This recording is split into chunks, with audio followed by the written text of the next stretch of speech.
Hi guys, welcome to our daily encounter.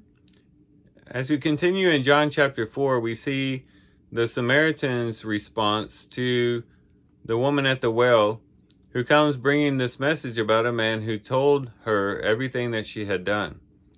And it says that the people there in the town believed her because of her word, because of what she had witnessed about Jesus.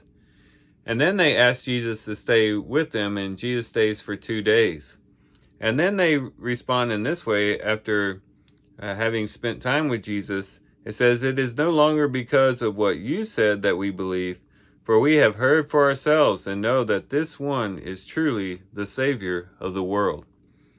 And so they went from believing because of what the woman at the well had told them, and then they went on to believe based on their own experience, because they had spent time with Jesus, they had heard the words of Jesus, and therefore they knew. They say, "We know that this man is truly the Savior of the world."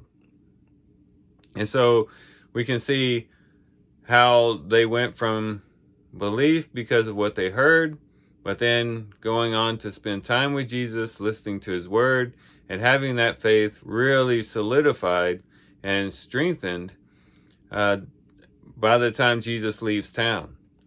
And that's how it works with us as well. As we come to the Lord, perhaps we come to the Lord because of a word that someone speaks to us. They share with us the gospel.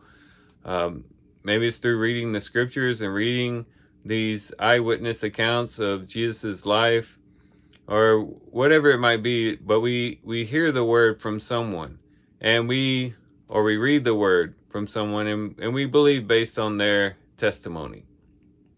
And that's a good thing, and that's nothing to be belittled, because that shows great faith. Jesus will later tell Thomas that, you believe because you see. How blessed are those, or more blessed are those who believe, who have not seen. And so it's a great thing to be able to take by faith the witness of Christ and faithful witnesses, and to believe that.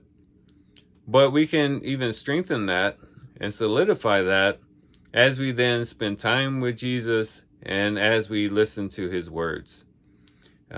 Faith comes by hearing, and hearing by the word of Christ. As we listen to Jesus' words, as we spend quiet time with the Lord, as we live our lives before him in faith towards him, and we see him acting and moving in our lives time and time again, then we get to the point where we say, you know what? Not only do I believe because of what people have told me, but I have experienced myself that this is the Savior of the world, that this is Jesus Christ, the Messiah. And that's when our strength really becomes firm. That's when our faith really becomes fixed, because now we believe it based on our own experience. It's kind of like if someone told you that the food at a restaurant, a particular restaurant, was really, really good, and you might believe them and take them at their word, especially if they're a person who has similar tastes as you in food, and they might tell you and say, yeah, okay, I believe it. They probably do have really good food there. But then you go to the restaurant and you spend time in the restaurant and you actually experience the food at the restaurant. Then you really know that the food at the restaurant is good. And the same thing is true with Christ. It is good to believe that Christ is the Messiah, that Jesus is the Messiah through the faithful witness of other people, and to take that by faith. But then not to stop there, but to go into the restaurant, so to speak, or go into the experience of Christ by abiding in him, walking with him, praying with him, spending time in his word, listening to him, all these different things. That's when our strength will really become strong. That's when our faith will become fixed, and we can all the more testify to who Christ is to the world around us. So these are some things we can reflect on and think about as we do our reading today. With that, guys, I do thank you for watching the video today. Hope you guys have a great day. Love you guys. God bless.